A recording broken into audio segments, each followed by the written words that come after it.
আসসালামু আলাইকুম। এটিএন বাংলা সংবাদে সবাইকে স্বাগত জানাচ্ছি। আমি শারমিন সালাম। শুরুতে বিআরবি কেবল সংবাদ শিরোনাম। সীমান্তে ৬০ জনের পুশিন ঠেকালো বাংলাদেশ বর্ডার গার্ড। পরিস্থিতি নিবিড়ভাবে পর্যবেক্ষণ করা হচ্ছে। সীমান্ত জুড়ে নজরদারি ও টহল জোরদারের কথা জানালেন বিজিবি কর্মকর্তা।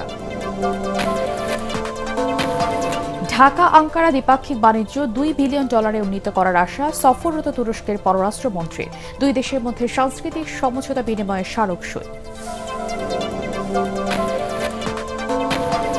অশুভ শক্তির উত্থান ঘটেছে, পরিকল্পিতভাবে গণতান্ত্রিক প্রক্রিয়া ধ্বংসের অপচেষ্টা চলছে, অভিযোগ মির্জা ফখরুলের। জনগণকে ঐক্যবদ্ধ থাকার আহ্বান। বৈদেশিক কর্মসংস্থান খাতে বাজেটের অন্তত 1% বরাদ্দ দেওয়ার আহ্বান বিশ্লেষকদের। প্রশিক্ষণ ও আবাসন সহায়তায় নতুন উদ্যোগ নেওয়া হচ্ছে প্রবাসী কল্যাণ প্রতিমন্ত্রী। শুনছিলেন বিআরবি কেবল সংবাদ শিরোনাম, এবারে বিস্তারিত।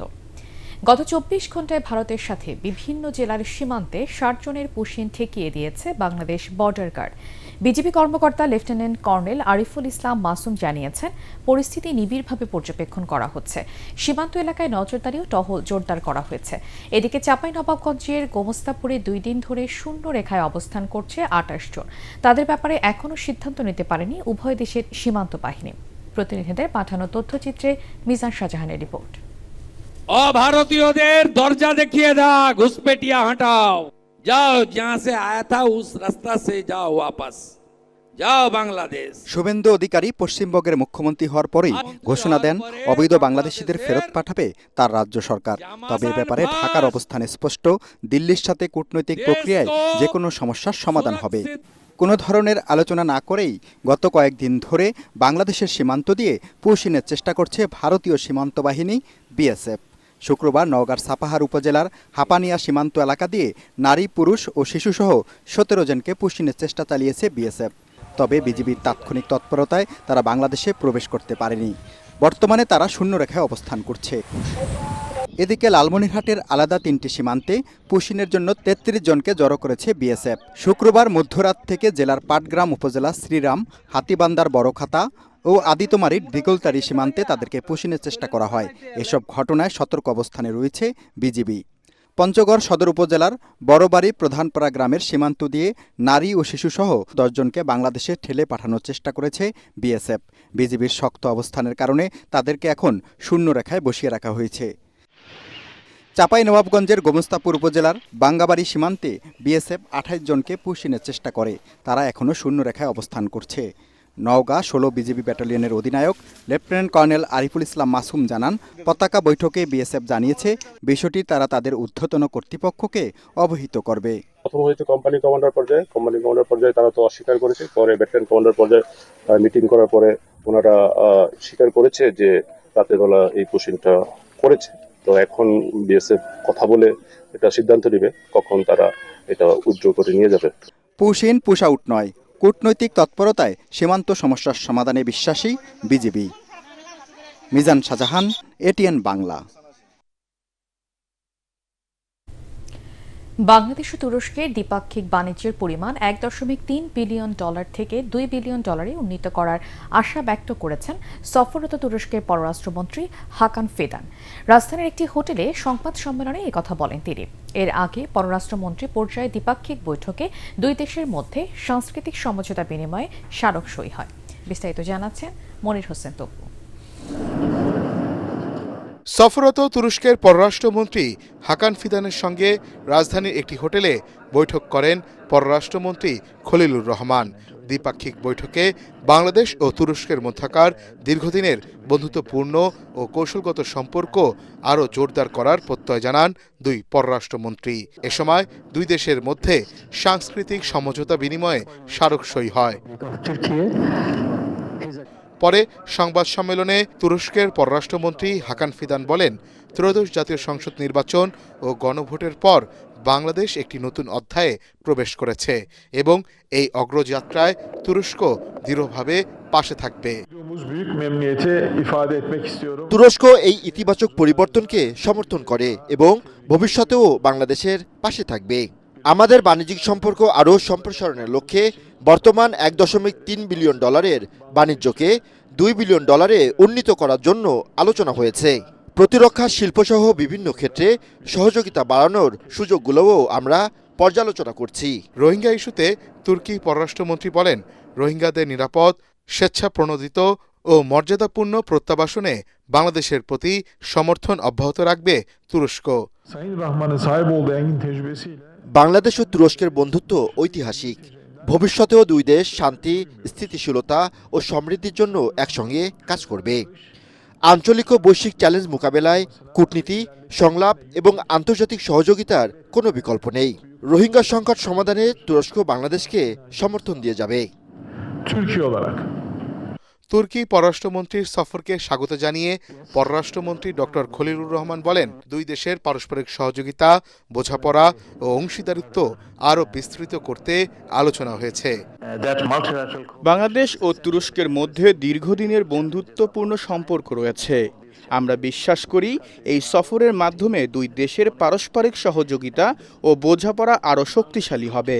বাংলাদেশ সমতা, পারস্পরিক সম্মান এবং ন্যায়ভিত্তিক কূটনীতিতে বিশ্বাস করে। শান্তি, স্থিতিশীলতা, অর্থনৈতিক উন্নয়ন এবং টেকসই সমৃদ্ধির জন্য বাংলাদেশ তুরস্কের মতো বন্ধুপ্রতিম দেশের সঙ্গে ঘনিষ্ঠভাবে কাজ করে যাবে। জাতিসংঘ সাধারণ পরিষদের 81তম অধিবেশনে বাংলাদেশের প্রার্থী সভাপতি নির্বাচিত হওয়াকে স্বাগত জানিয়ে তুরস্কের পররাষ্ট্রমন্ত্রী বলেন, এই বিজয় আন্তর্জাতিক অঙ্গনে বাংলাদেশের প্রতি বৈশ্বিক আস্থা ও সম্মানেরই প্রতিফলন। মনির হোসেন তপু, এটিএন বাংলা, ঢাকা। পরিকল্পিতভাবে দেশের গণতান্ত্রিক প্রক্রিয়া ধ্বংসের অপচেষ্টা চলছে বলে অভিযোগ করেছেন বিএনপি মহাসচিব ও এলজিআরডি মন্ত্রী মির্জা ফখরুল ইসলাম আলমগীর। জাতীয় প্রেস ক্লাবে এক আলোচনায় তিনি বলেন, সব চক্রান্ত মোকাবেলা করে সঠিক পথে এগিয়ে যাবে সরকার। সামাজিক মাধ্যম ব্যবহার করে রাজনীতিবিদদের হেনস্থা করা হচ্ছে অভিযোগ করে মির্জা ফখরুল বলেন, রাজনীতির স্বাভাবিক ধারা বিনষ্টের অপপ্রয়াস চলছে। গণতন্ত্রে বিশ্বাস করে না এমন অশুভ শক্তির উত্থান হয়েছে দাবি করে তাদের বিরুদ্ধে ঐক্যবদ্ধ হওয়ার আহ্বানও জানান তিনি। এলজিআরডি মন্ত্রী বলেন, উদার গণতান্ত্রিক দল হিসেবে জনগণকে সাথে নিয়ে সামনে এগোতে চায় বিএনপি। কিছু কিছু মহল যারা নির্বাচনের আগে থেকে জুলাই 24-এর পর থেকে কিছুদিন পর থেকেই এমনভাবে তারা বিভিন্নভাবে চক্রান্ত করছেন যাতে করে গণতন্ত্র এখানে না থাকে। সৌভাগ্য আমাদের, আমরা একটা গণতান্ত্রিক নির্বাচনের মধ্য দিয়ে একটা সরকার আমরা গঠন করতে পেরেছি। এখন এই সরকার দায়িত্ব হবে খুব দ্রুততার সঙ্গে আপনার এই যে চক্রান্ত, সেই চক্রান্তকে চিহ্নিত করে সঠিক খাতে এগিয়ে যাওয়ার চেষ্টা করা। দেশে গণমাধ্যম সংবাদ প্রচারে কোনো বাধা দেওয়া হচ্ছে না বলে জানিয়েছেন তথ্য ও সম্প্রচার প্রতিমন্ত্রী ইয়াসির খান চৌধুরী। চট্টগ্রাম প্রেস ক্লাব ভবনে সিএমইউজে কার্যালয়ের উদ্বোধনী অনুষ্ঠানে তিনি একথা বলেন। বাংলাদেশে গণতন্ত্র প্রতিষ্ঠা ও শক্তিশালী করার ক্ষেত্রে সাংবাদিকরা অপরিহার্য ভূমিকা পালন করে আসছেন বলেও জানান তিনি। অনুষ্ঠানে ভূমি ও পার্বত্য চট্টগ্রাম বিষয়ক প্রতিমন্ত্রী মীর মোহাম্মদ হেলাল উদ্দিন, সংসদ সদস্য আবু সুফিয়ান, বাংলাদেশ ফেডারেল সাংবাদিক ইউনিয়নের ভারপ্রাপ্ত সভাপতি ওবায়দুর রহমান শাহিন, সিএমইউজে সভাপতি মোহাম্মদ শাহনিয়াজ ও চট্টগ্রাম প্রেস ক্লাব সভাপতি জাহিদুল করিম কোচি সহ অনেকে বক্তব্য রাখেন। মাননীয় প্রধানমন্ত্রী তারেক রহমান সাহেবের নির্দেশ, গণমাধ্যম চলবে নিজ গতিতে, গণমাধ্যম থাকবে স্বাধীন। একটি স্বাধীন সার্বভৌম দেশে গণমাধ্যম তাদের নিজের ইচ্ছা মতো লিখবেন, তবে আমরা আহ্বান জানাবো বস্তুনিষ্ঠ সংবাদ যেন আপনারা পরিবেশন করেন। প্রবাসী আয় বাড়াতে এবারের বাজেটের অন্তত 1% এই খাতে বরাদ্দ দেওয়ার আহ্বান জানিয়েছেন বিশ্লেষকরা। তারা বলছেন, 5 বছরে 1 কোটি বৈদেশিক কর্মসংস্থান সৃষ্টির লক্ষ্য অর্জনে দক্ষ কর্মী তৈরির কোনো বিকল্প নেই। এজন্য শিক্ষা, গবেষণা এবং প্রশিক্ষণে দরকার বড় অঙ্কের অর্থ বরাদ্দ। অবশ্য প্রবাসী কল্যাণ প্রতিমন্ত্রী জানিয়েছেন, কর্মীদের প্রশিক্ষণ, আবাসন সহায়তায় এবারের বাজেটে থাকছে চমক। ইমদাদুল্লাহ বাবুর রিপোর্ট। অর্থনীতি পুনরুদ্ধারের চ্যালেঞ্জ নিয়ে দেশের ইতিহাসে সবচেয়ে বড় প্রায় 9.5 লাখ কোটি টাকার বাজেট দিতে যাচ্ছে বিএনপি সরকার। তবে বিনিয়োগ, রপ্তানি আয় ও কর্মসংস্থানের ধীরগতি এই বিশাল বাজেট বাস্তবায়নকে কিছুটা শঙ্কার মুখে ফেলেছে বলে মনে করেন বিশ্লেষকরা। এমন পরিস্থিতিতে দেশের অর্থনীতির মূল চালিকা শক্তি হিসেবে আশার আলো দেখাচ্ছে প্রবাসীদের পাঠানো রেমিটেন্স। বর্তমানে যার উপর ভর করে বৈদেশিক মুদ্রার রিজার্ভ দাঁড়িয়েছে 34 বিলিয়ন মার্কিন ডলার। তথ্য বলছে, বিগত অর্থবছরগুলোতে প্রবাসী কল্যাণ খাতে বরাদ্দ বাড়লেও তা চাহিদার তুলনায় অপ্রতুল। গেল 2022-23 অর্থবছরে এ খাতে বরাদ্দ ছিল 619 কোটি টাকা, যা ধাপে ধাপে বেড়ে আবার কমে 2025-26 অর্থবছরে দাঁড়ায় 852 কোটি টাকায়। তবে জাতীয় বাজেটের তুলনায় এই অঙ্ক খুবই সামান্য।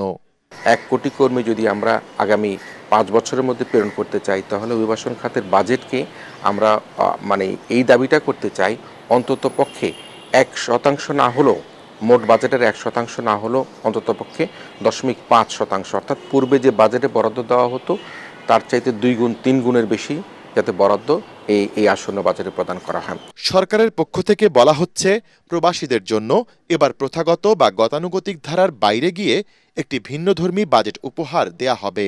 প্রায় 110টার মতো টেকনিক্যাল ট্রেনিং সেন্টার আছে, কিন্তু এটা ঠিক যে এর অনেকগুলো আসলে আধুনিক যন্ত্রপাতি কিংবা প্রযুক্তির সুযোগ সুবিধাও সেখানে সক্ষমতা কম আছে। এই অর্থ বছরে অন্তত কিছু এনরিচ করার আমাদের একটা প্রকল্প আছে। এই অর্থ বছরে আমরা মূলত দক্ষ মানব সম্পদ দেশের বাইরে পাঠানোর ক্ষেত্রে গুরুত্ব দিচ্ছি। প্রবাসীদের কল্যাণে দীর্ঘদিনের অপূরণীয় দাবিগুলো এবারের বাজেটে পূরণের লক্ষ্য রয়েছে সরকারের।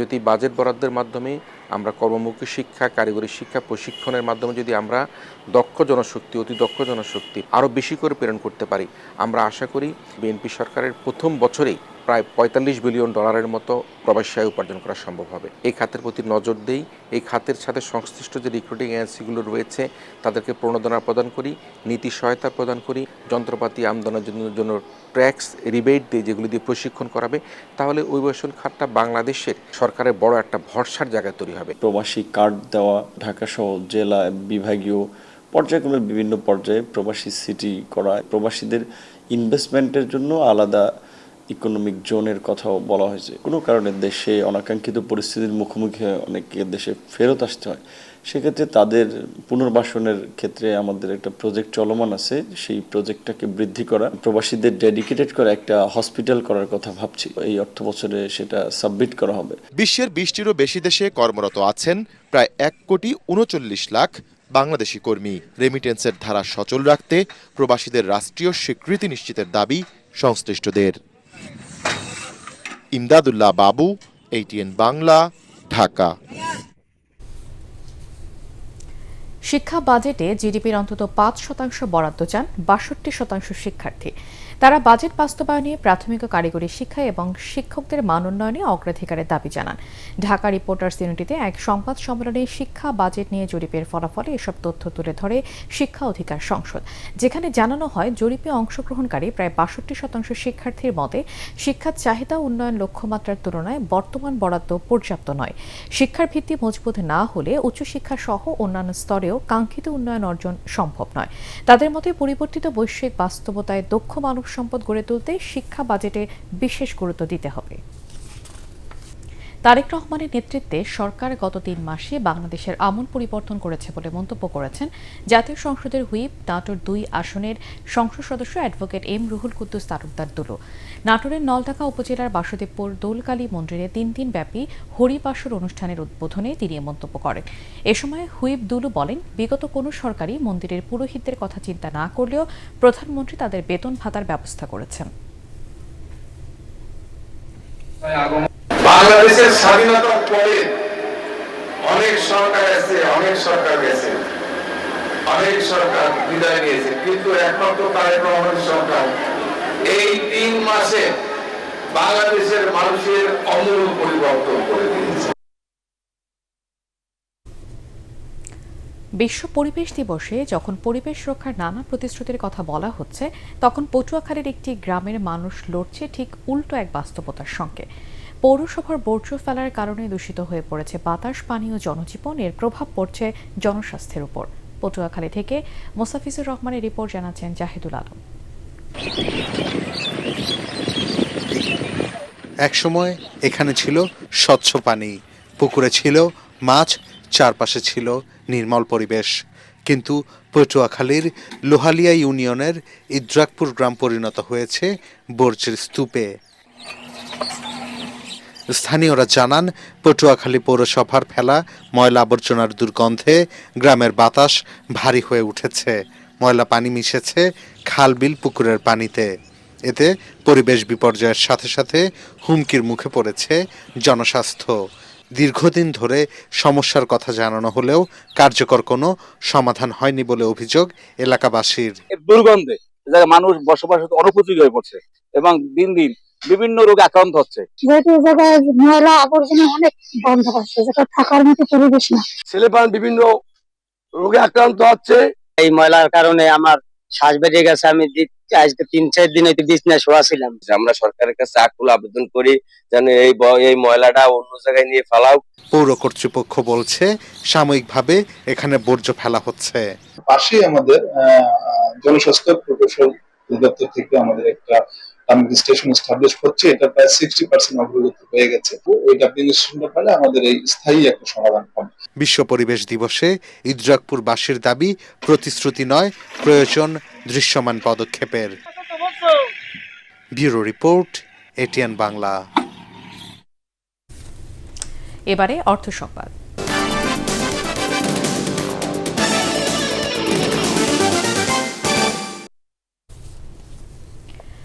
পবিত্র ঈদুল আজহা উপলক্ষে টানা ছুটিতে রাজধানী নিত্য প্রয়োজনীয় পণ্যের বাজারের চিত্র বদলে গেছে। নারীর টানে ঢাকা ছেড়ে যাওয়া মানুষের অনেকেই এখনো ফেরেননি। তবে বাজারগুলোতে ক্রেতার উপস্থিতি কমলেও নিত্য পণ্যের দামে স্বস্তি মিলছে না সাধারণ মানুষের। রাজধানীর বিভিন্ন কাঁচা বাজার ঘুরে রিপোর্ট করেছেন আনন্দ তাসিনরি। রাজধানীর বিভিন্ন কাঁচা বাজারে পর্যাপ্ত সরবরাহ থাকা সত্ত্বেও ক্রেতা সংকটে রয়েছেন ব্যবসায়ীরা। বিক্রেতারা বলছেন, ঈদের আগে মানুষ প্রয়োজনীয় কেনাকাটা সম্পূর্ণ করায় বর্তমান বাজারে ক্রেতার চাপ অনেকটাই কম। বাজারটা এখনো ঠিক হয় না। এই বাজারটা ঠিক হইতে হইতে আরো 1 সপ্তাহ সময় লাগবে, কারণ এখনো অনেক দোকানের রিস্টাবই আসে না। ঈদের পরে 1 সপ্তাহ ছিল কম দাম, তখন ব্যাপারীরা লস হয়েছে, আমাদেরও লস হয়েছে। এই সপ্তাহে কিছু দাম বাড়ছে, 10 থেকে 20 টাকা কেজি প্রতি বাড়ছে। তবে কমেনি সবজির দাম, বরং অধিকাংশ সবজির দাম কেজি প্রতি 10 থেকে 20 টাকা পর্যন্ত বেড়েছে। বেগুন, করলা, ঢেঁড়স, শসা, কাঁচামরিচ সহ বিভিন্ন সবজির দাম আগের তুলনায় বেশি বলে জানিয়েছেন ক্রেতারা। সবই দাম বেশি, কিছু করার নাই, একটু ঊর্ধ্বগতি সবকিছুই। আমরা তো গরিব মানুষ, আমরা কিভাবে খামো? আমরা তো মনে করেন দিন আনি দিন খাই। চালের বাজারেও রয়েছে অস্থিরতা। বিক্রেতাদের অভিযোগ, বিদ্যুৎ ও উৎপাদন ব্যয় বৃদ্ধি পাওয়ায় চালের দাম বাড়ছে। বিশেষ করে পোলয়ের চাল ও নাজিরশাইল চালের দাম কেজিতে 3 থেকে 4 টাকা পর্যন্ত বেড়েছে। পাশাপাশি বেড়েছে বুটের ডাল ও চিনির দামও। 1 টাকা যদি বিদ্যুতের দাম বাড়ে, আর বাড়াবে 2 টাকা। এটা সাধারণ, আমরা যারা সাধারণ, আপনারা যারা ক্রেতা ভোক্তা, এই প্রভাবটা অরিজিনাল ভোক্তার উপরে। অন্যদিকে ভোজ্য তেল ও ডিমের বাজার তুলনামূলক স্থিতিশীল রয়েছে। তবে কিছুটা স্বস্তি আছে মুরগির বাজারে। ব্রয়লার, সোনালী ও লেয়ার মুরগির দাম ঈদের আগের তুলনায় কিছুটা কমেছে বলে জানিয়েছেন ব্যবসায়ীরা। তেলের দাম আগের নতুন যে গাইড হয়েছে ওটাই এখনো আছে। ঈদের থেকে এখন মুরগির দাম কম আছে। আনন্দ তাসিনরি, এটিএন বাংলা, ঢাকা। এটিএন বাংলার বার্তা বিভাগের নির্বাহী প্রযোজক AHM কামরুজ্জামানের বড় ভাই অবসরপ্রাপ্ত প্রকৌশলী আব্দুল জব্বার ইন্তেকাল করেছেন। দুপুরে রাজধানীর একটি হাসপাতালে চিকিৎসাধীন অবস্থায় শেষ নিঃশ্বাস ত্যাগ করেন তিনি। দীর্ঘদিন ধরে বিভিন্ন জটিল রোগে ভুগছিলেন। কর্মজীবনে যুব উন্নয়ন অধিদপ্তরের প্রকৌশল বিভাগের প্রধান হিসেবে দায়িত্ব পালন করেন তিনি। পাশাপাশি বিভিন্ন স্কুল, কলেজ ও মাদ্রাসার পরিচালনা কমিটির সদস্য হিসেবেও সমাজসেবামূলক কাজে যুক্ত ছিলেন। পাবনার সুজানগর উপজেলার চরদোলাই গ্রামের এই কৃতি সন্তান মৃত্যুকালে স্ত্রী, 2 ছেলে, 1 মেয়ে, আত্মীয় স্বজন ও অসংখ্য গুণগ্রাহী রেখে গেছেন। তার মৃত্যুতে পরিবার, সহকর্মী ও শুভানুধ্যায়ীদের মধ্যে শোকের ছায়া নেমে এসেছে। এবারে খেলার খবর।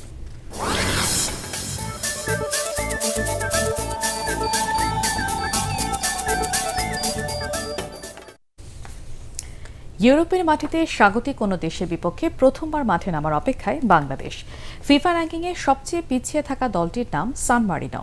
বাংলাদেশ সময় শুক্রবার রাত 10টায় শুরু হবে ম্যাচটি। র্যাঙ্কিংয়ে বাংলাদেশের চেয়ে 31 ধাপ পিছিয়ে সান মারিনোর অবস্থান 211তম। র্যাঙ্কিংয়ে বড় ব্যবধানে এগিয়ে থাকলেও প্রতিপক্ষকে হালকাভাবে নিচ্ছে না জামাল হামজারা। এই ম্যাচ দিয়ে বাংলাদেশের ডাগ আউটে অভিষেক হবে নতুন কোচ থমাস টুলে। সহজ জয়ের প্রত্যাশা করছেন এই মার্কিন কোচ।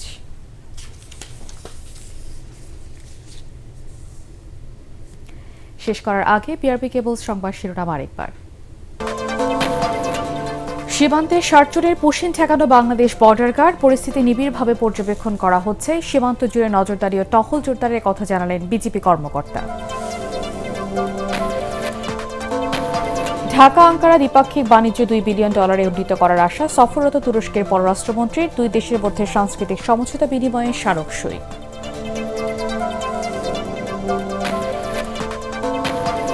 অশুভ শক্তির উত্থান ঘটেছে। পরিকল্পিতভাবে গণতান্ত্রিক প্রক্রিয়া ধ্বংসের অপচেষ্টা চলছে। অভিযোগ মির্জা ফখরুলের। জনগণকে ঐক্যবদ্ধ থাকার আহ্বান। বৈদেশিক কর্মসংস্থান খাতে বাজেটের অন্তত 1% বরাদ্দ দেওয়ার আহ্বান বিশ্লেষকদের। প্রশিক্ষণ ও আবাসন সহায়তায় নতুন উদ্যোগ নেওয়া হচ্ছে প্রবাসী কল্যাণ প্রতিমন্ত্রী। পরবর্তী সংবাদ দেখার আমন্ত্রণ জানিয়ে এখনকার মতো শেষ করছি। ATN বাংলার সংবাদ ইউটিউবে দেখতে ব্রাউজ করুন youtube/ATN Bangla News।